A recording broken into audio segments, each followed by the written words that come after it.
Boom! You're looking right in the soccer jersey, dude. Look Thanks, at this, man. Yeah. You an FC Barcelona fan?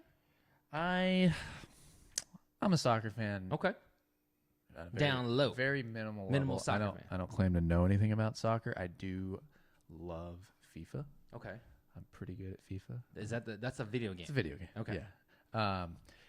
I got into soccer kind of late in the game. I did like an intramural team. All right. With some college buddies. All right. And it was just for fun, but That sounds awesome. yeah, I was actually pretty good at it.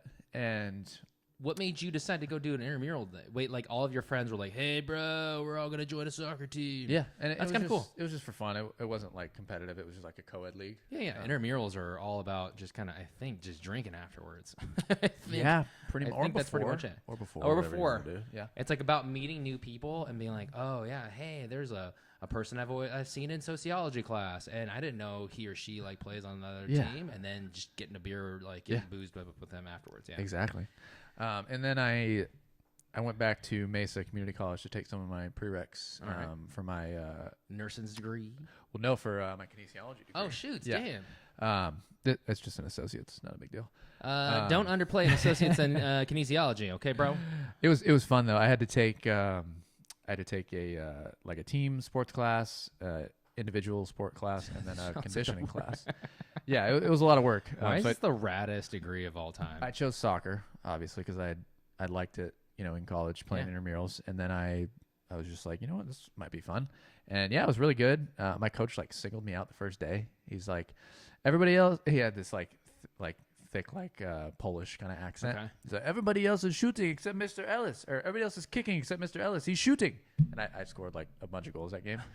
And I was like one of the only white kids in the class. Like a ton of Mexican kids. Like they all thought they were the shit. And I'm just like fucking dribbling around. I'm like no experience. Yeah. And yeah, it was a lot of fun. Damn. But it kind of like got me back into it. Showed everybody up. Little did they know you were in the 6th grade PE class at Roosevelt Elementary, and then the coach was like, "What are you doing? You're so much better than everybody else."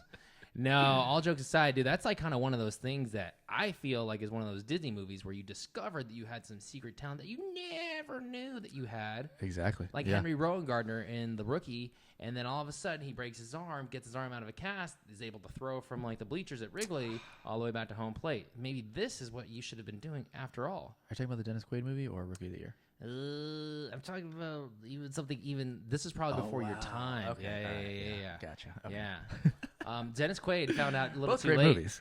Both he found great out movies. a little too late in life, dude. You're not. You got 20 years plus on him. So trust me, I'm glad you Do found I? out. Oh man.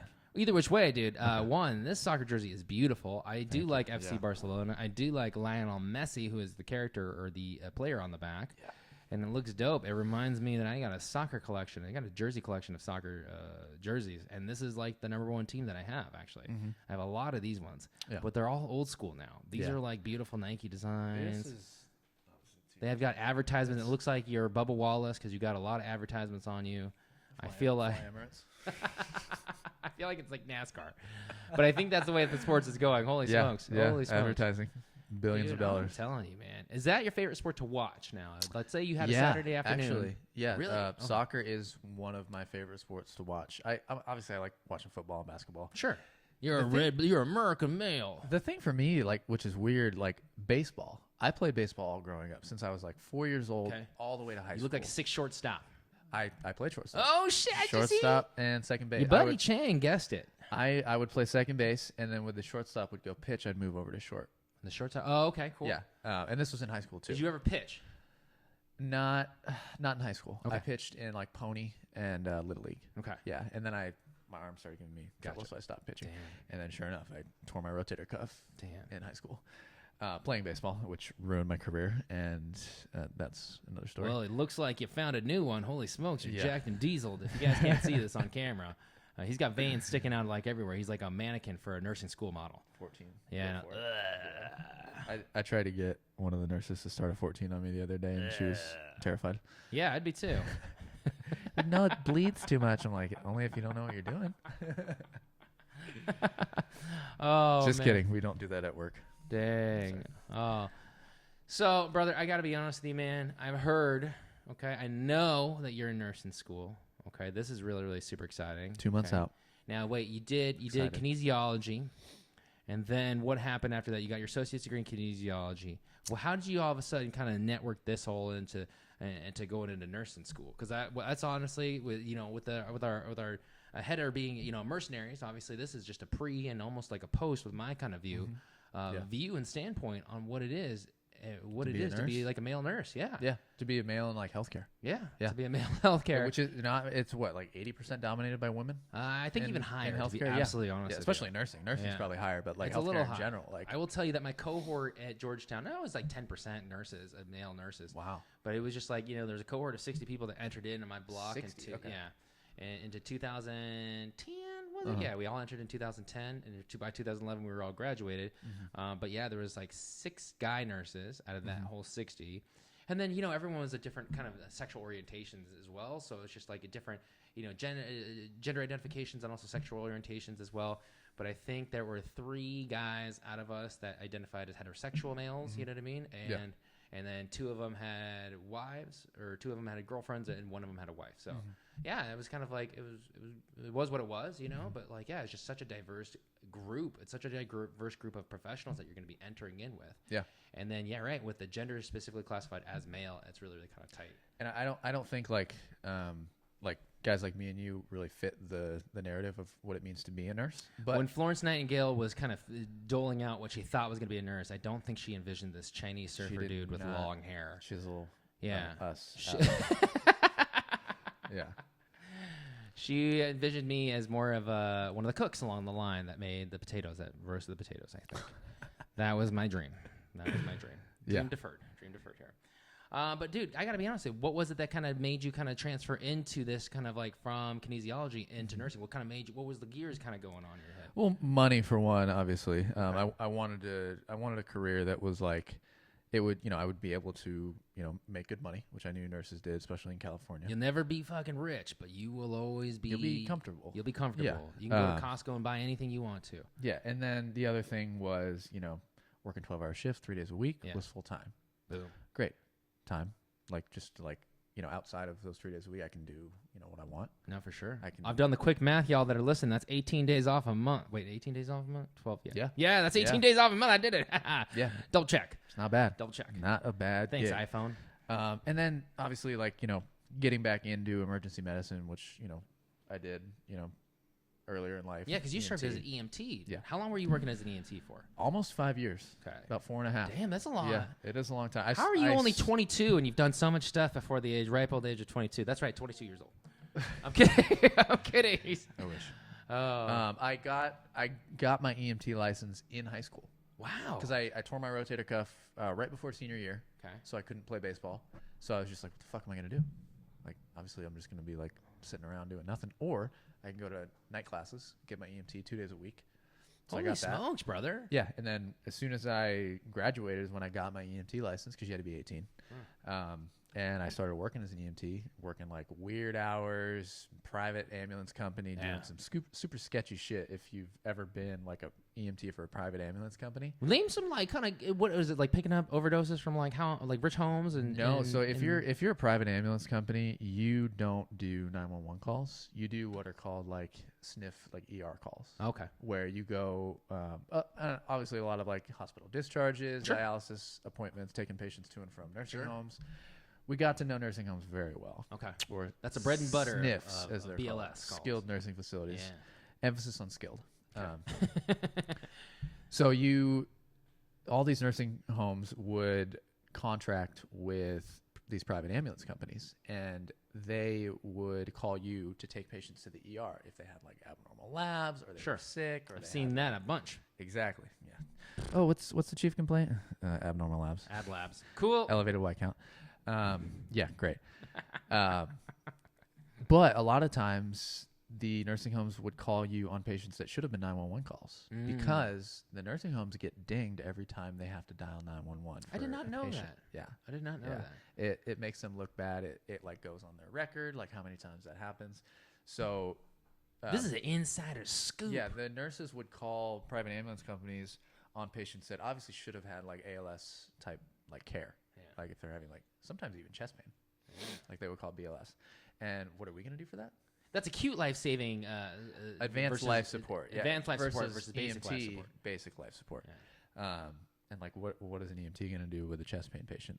Oxygen. Drive faster. Drive back. Diesel medicine is what it's called. Yeah. So Dude, I'm laughing because honestly, I had no idea that this kind of inside scoop, like, right? Like everyone, you're a chef in a really, really important restaurant, right? And you're like, oh, what are the kind of like inside little nuances, right? That like kind of do. You're a nurse that works in a hospital. What are the kind of inside nuances that, dude, you were an EMT that worked for a BLS company. What are the inside nuances that kind of sniffs kind of do and everything else like that? Yeah. That's crazy. That's great. That's a huge insider piece of information. It's some sketchy stuff, and it made me like aware of like maybe later in life when God forbid my parents have to go in a place but like what that, do you want to do, right? Exactly. Yeah. Or what would you do for them? Oh my gosh. You know what's so funny is, and I'll be honest with you, my parents are they're young and healthy and viable, and they're strong and everything like that. As right? are mine, which I'm very grateful. Which everyone's so grateful for, especially during these times. But one of the biggest things in the world is that you always think before being a nurse or before kind of getting into the healthcare field, I was actually in television, so I really was quite a novice.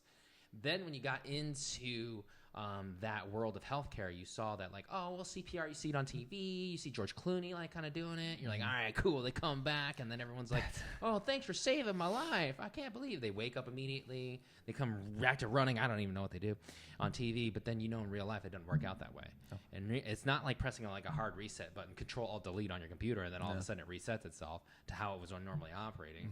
It was just like it took you 60 years to get in that bad kind of situation or whatever situation it was. Then you had like a catastrophic event, and then from that catastrophic event, you start off at the bottom, and you have to kind of start climbing back up if you can even climb back up at all. And most people don't. Yeah. I'd say 90% of people just don't do it. Yeah. There's actually really high in favor because obviously your body got to that point for some strange for a reason.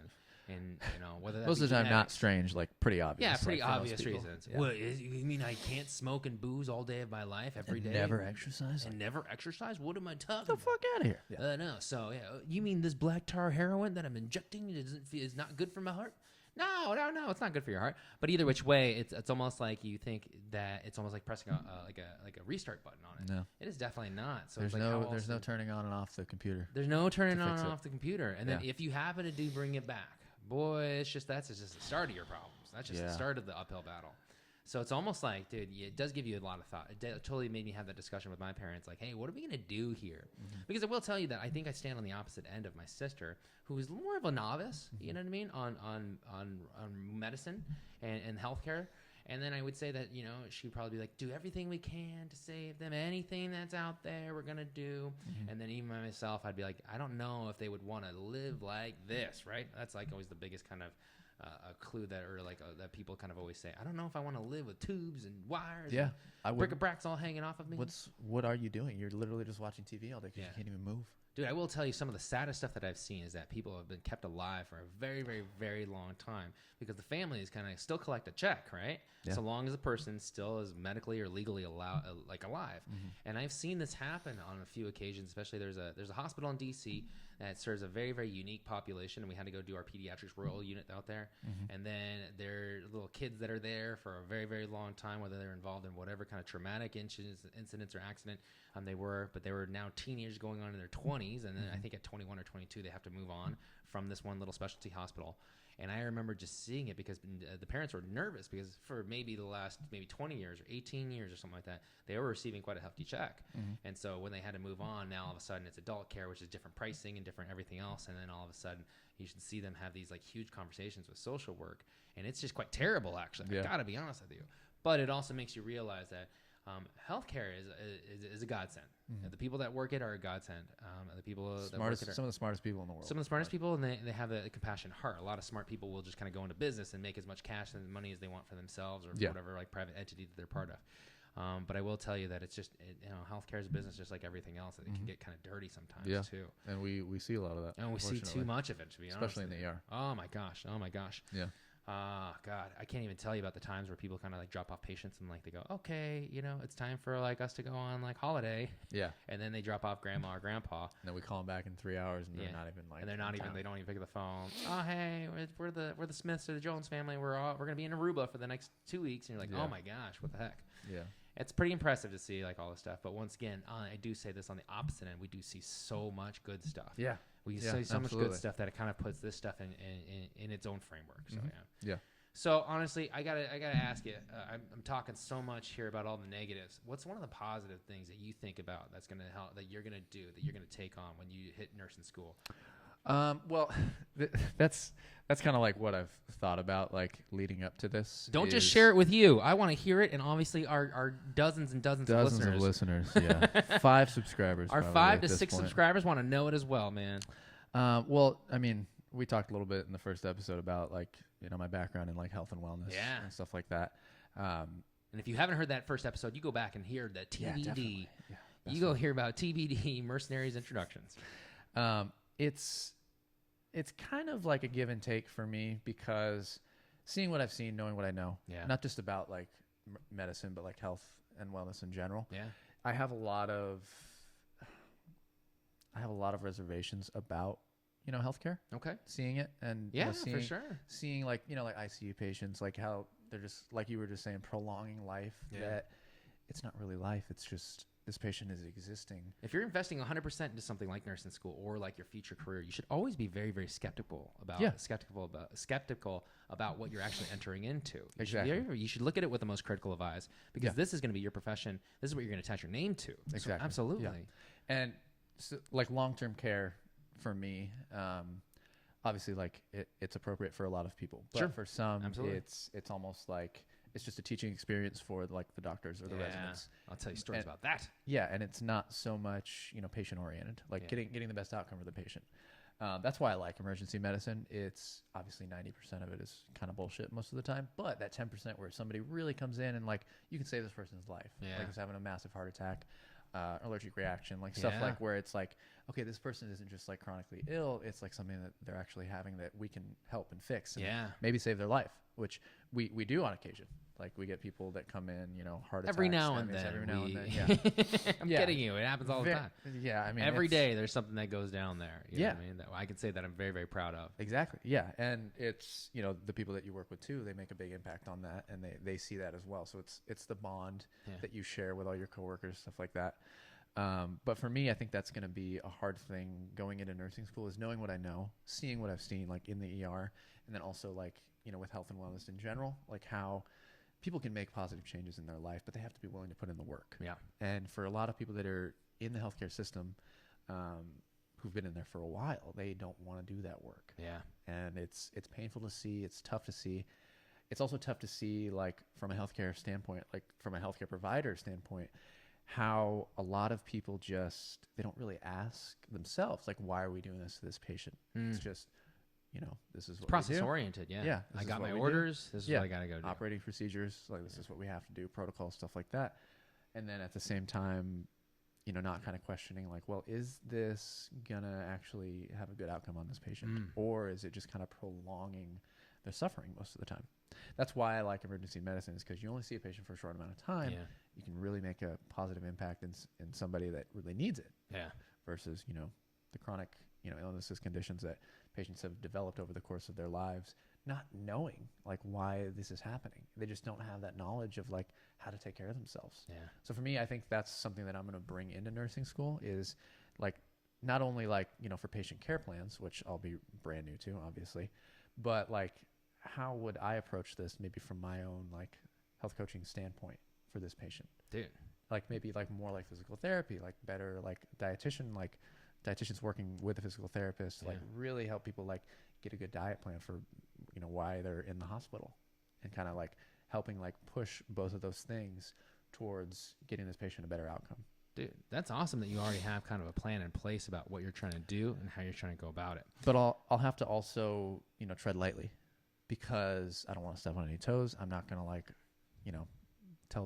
tell my teacher like, hey, that's why we're doing this. Like this isn't going to actually like give a patient a good outcome. Like, Can I just say, dude? I had a friend a while back, and he was a CNA, and no names, but short of the long is that he got into nursing school, clawed tooth and nail to get in, and then as soon as he got in, he'd worked for a CNA for so long, and then when he got there, he was like, oh, this is I'll be honest with you. Whenever you enter a new system, whether that be whatever hospital system that is, whether it be one of the other ones, whatever way you've operated here at our current hospital system, you're going to operate towards their, like, whatever their standards is. Yeah. You close your lip.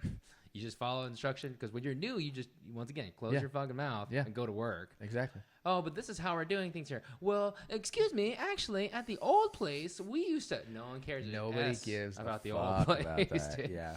And so he kind of fell into that trap of like, oh, well, you guys are doing it wrong. And I was like, dude, you clawed tooth and nail to get into nursing school. You know that it's just you're operating by their rules and their standards. Just get the license. Just get the license, bro. And then you can operate, because then wherever you go, you're going to operate. You can bring with you whatever you exactly. Yeah. And then who knows? Maybe you're just learning a different technique at the very, very base of everything, right?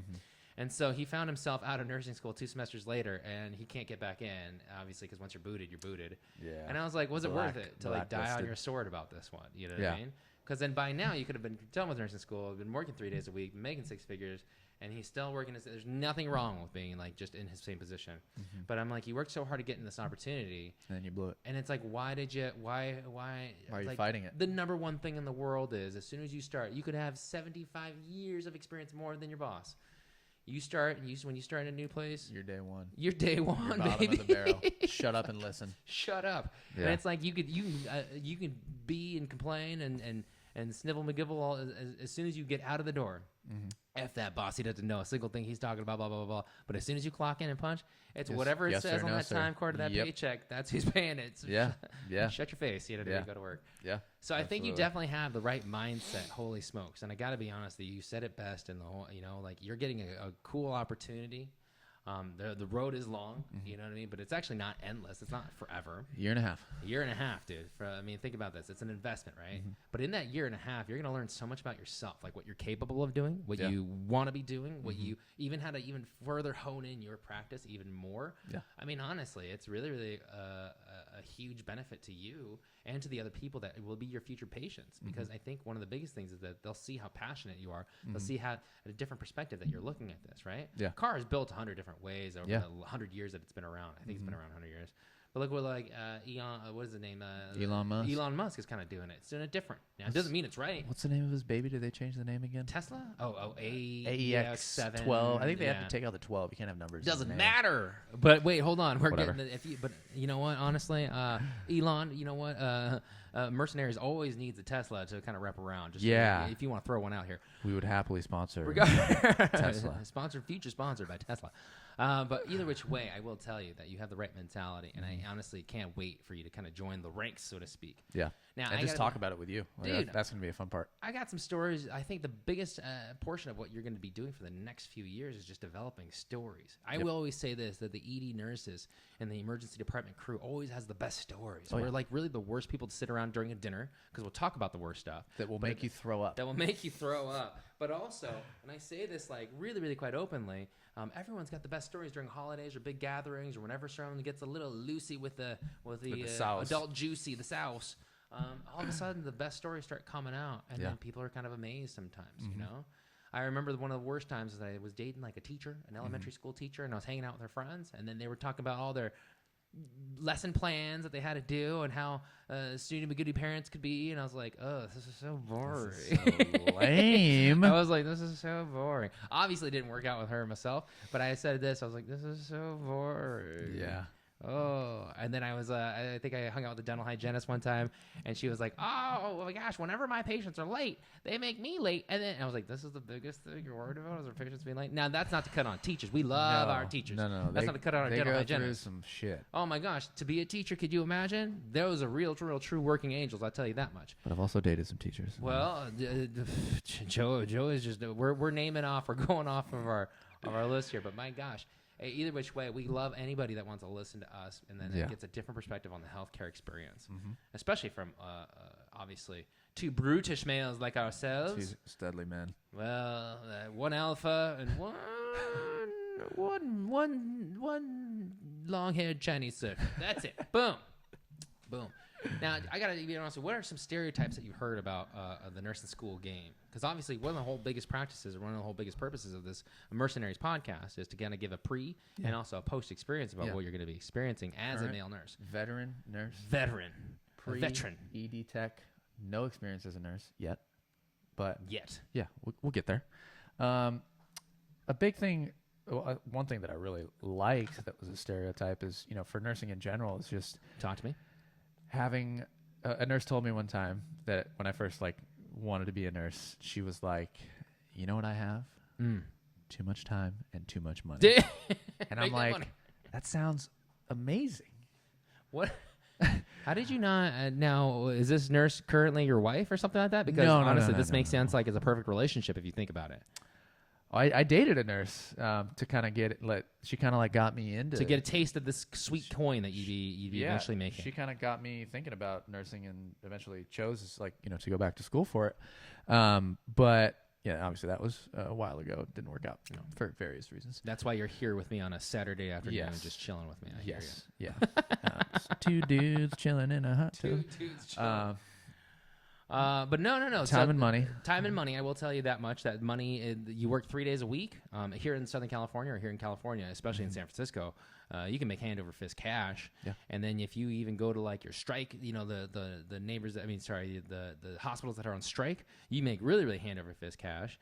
There was one nurse, Mother Mary, back at my old place in Washington D.C. She had told me a story about how one time she was trying to close on a house, but they needed an extra, I think $12,000 or something like that. And then I guess the person who's in charge of it saying, "Hey, can you come up with it?" She's like, "Oh, all right, I'll come up with it." And she went to work. She literally had picked up another job. She went to another agency, and then I think it was 10 days later or something like that. She had all 12 plus some, and she handed it over to the guy, and the guy was like, "Oh my God, how did you do this?" I mean, that's 12 grand. A couple extra shifts. Dude, I know, but think about this. She worked her butt tail off, but you want a trip to Europe?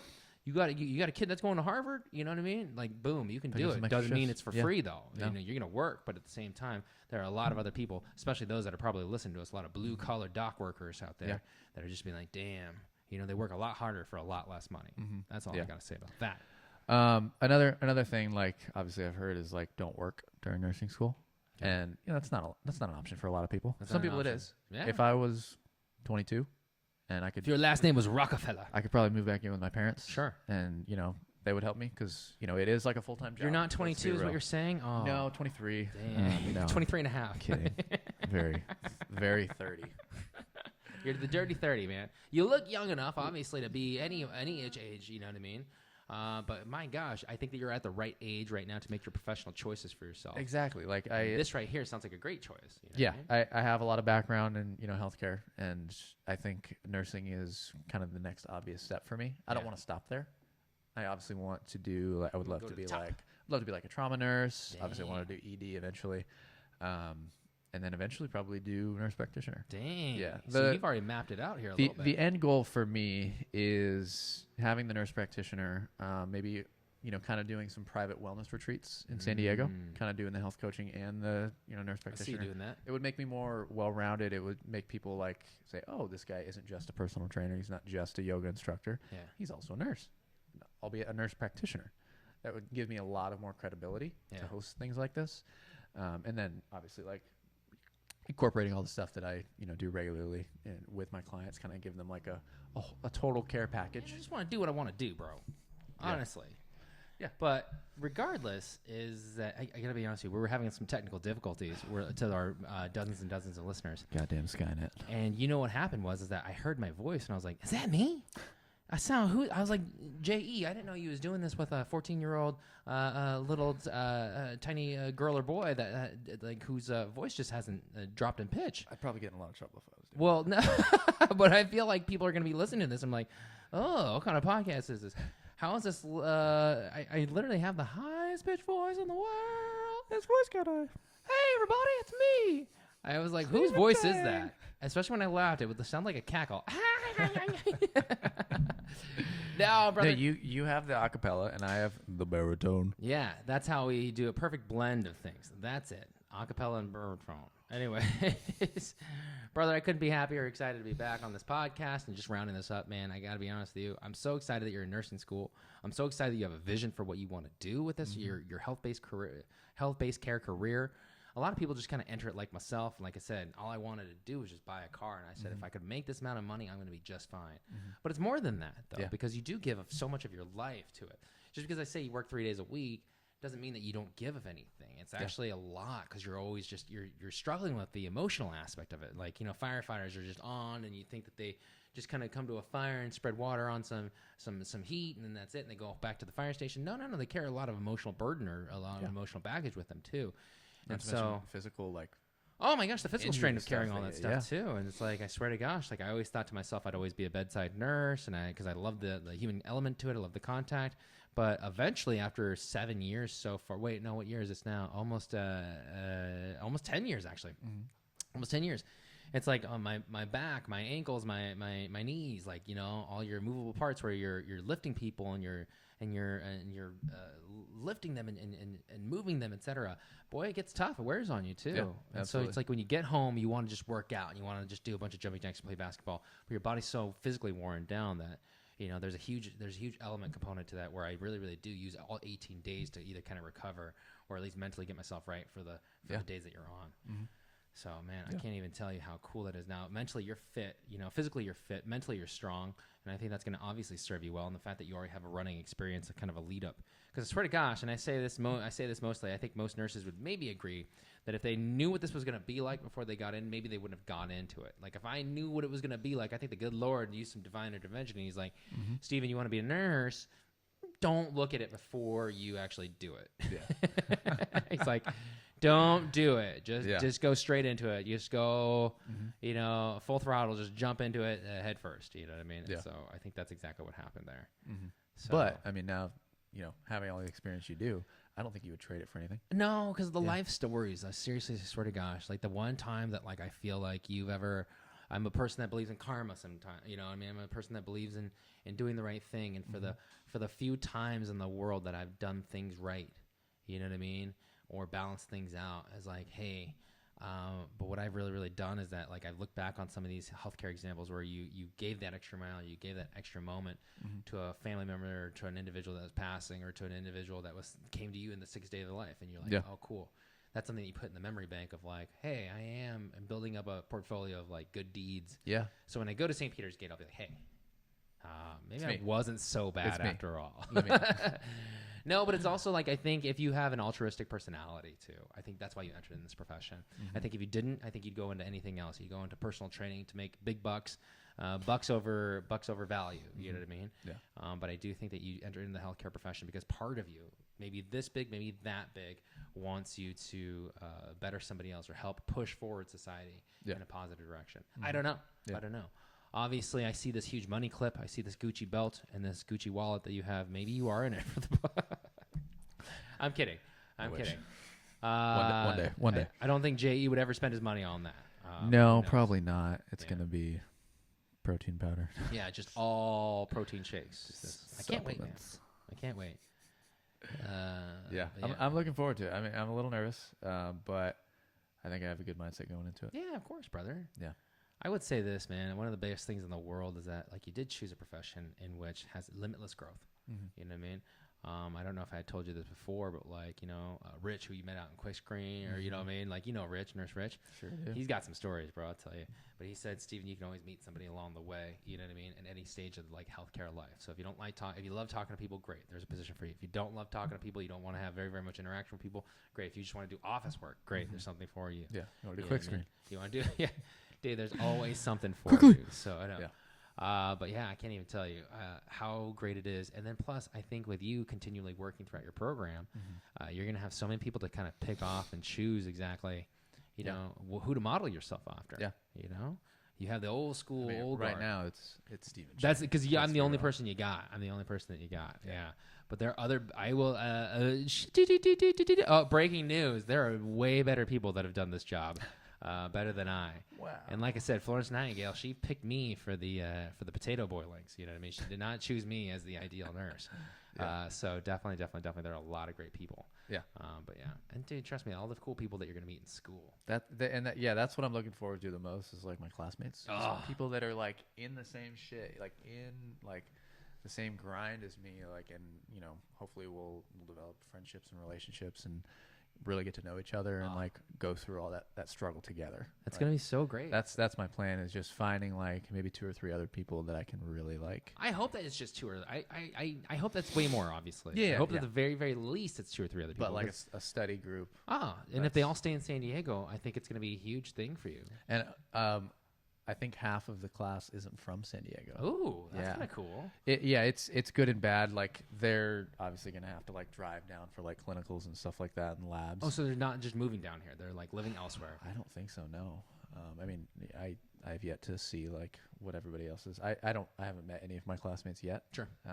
But apparently, like once class starts, they put you all in like a group me session on that app. Sure. Where you're all like together, and you can all like comment and talk.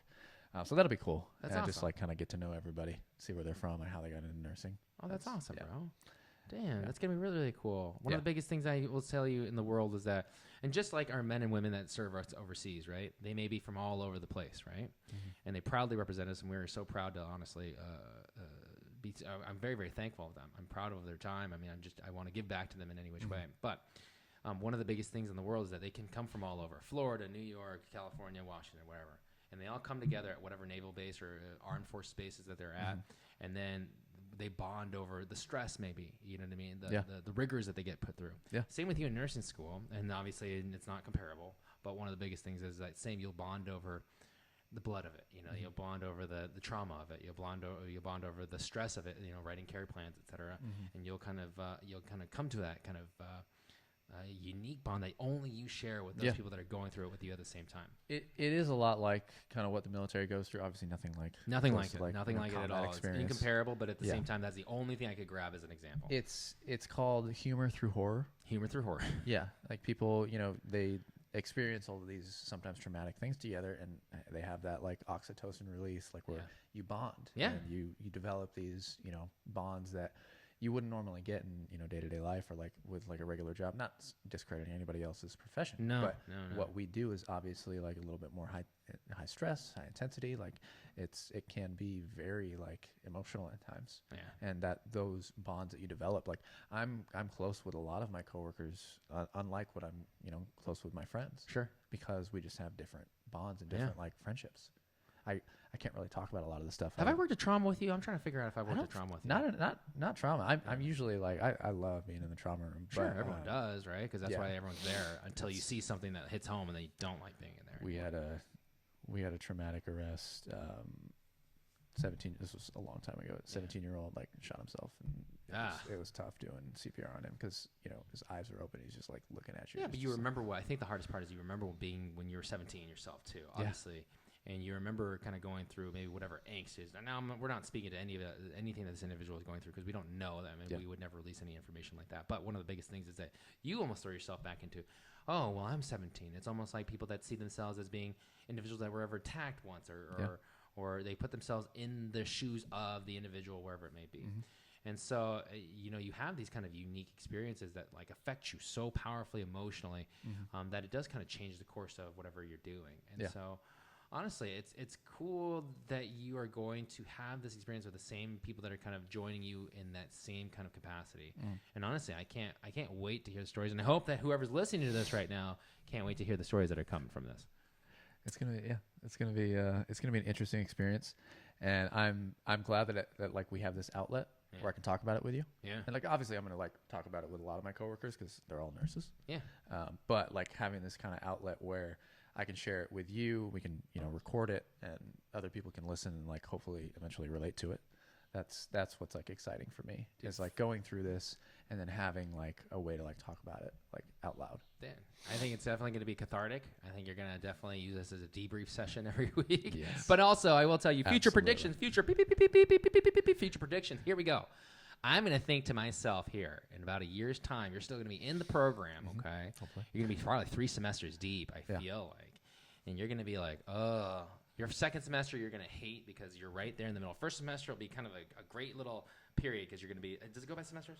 It's like trimesters kind of. Okay. You take like, it's kind of weird to be honest. It's accelerated. Okay. It's an accelerated bachelor's program. So I don't anticipate you doing anything but accelerate, Jay. Exactly. Okay. Each class is like 2 months long, but you do like 2 or 3 at a time. Okay. Yeah, so it's like 2 months, then 2 months, then 2 Oh, wow. months. Okay. Yeah. So it's not even like trimester. It's almost like quarters. Oh, okay. Yeah, I but can see even that. faster than that. So how many quarters will you have overall? Then you'll have, instead of 4 semesters, you'll have 8 quarters. I think it's 16 months total. All right. Well, here, how about 18 this? months total. At the end of 4 months, okay? At the end of your There you first 4 months, that's why we got to break it down. I did the math. At the end of your first 4 months, okay, your first 4 months, you're going to be like, damn, okay, that was good. Obviously, you'll use whatever kind of advantages you have kind of with the experience you've had. But you're like, damn, that was good. It was hard. It was cool. You know what I mean? But I had certainly a leg up because I understand a little bit of medical terminology. But you still have to work. Obviously, you know that. Okay? Then by the second semester, everyone's leveled out. Whatever experience you had before, remember, you're going to go. You're out the window. Yeah. Everything's out the window. Everyone's caught up. Either everyone's going to get caught up or whatnot. Yeah. And then, usually you're going to have to be on that same page, and so you will be. Then, by the third semester, and this is a year from now, I feel like. Obviously, 12 months. I did the math. 4, 8, 12. Look at that. Yeah. Yeah. Right up here, there's a noodle that's working. The rat upstairs that's spinning these gears, he's still working. Or she's still working, but either which way. I think that you're just going to be tired. You're just going to be like, dude, I'm done. I'm tired right now. I'm done. Way to go. Started. No, but you're going to be like, I'm done. I'll be like, how's it going, bro? You're going to be on this podcast. This is going to be you. Hey, guys, it's me, Joe. Welcome back to Mercenaries. Welcome to Mursenaries. Brr, brr, brr, brr, brr. And you're going to have a few care plans that are due. You're going to have to be doing clinicals. You're going to be working. You're going to be grinding. You're going to be hard at it. But I'm going to be championing you on like the rest of our listeners, kind of getting through this. We want you to get through this, and we want you to join the ranks. Okay. Yeah. Then by the fourth semester, you're gonna be like, oh my god, okay, I'm supposed to be plugging this. You're gonna be a lot of like nervous energy.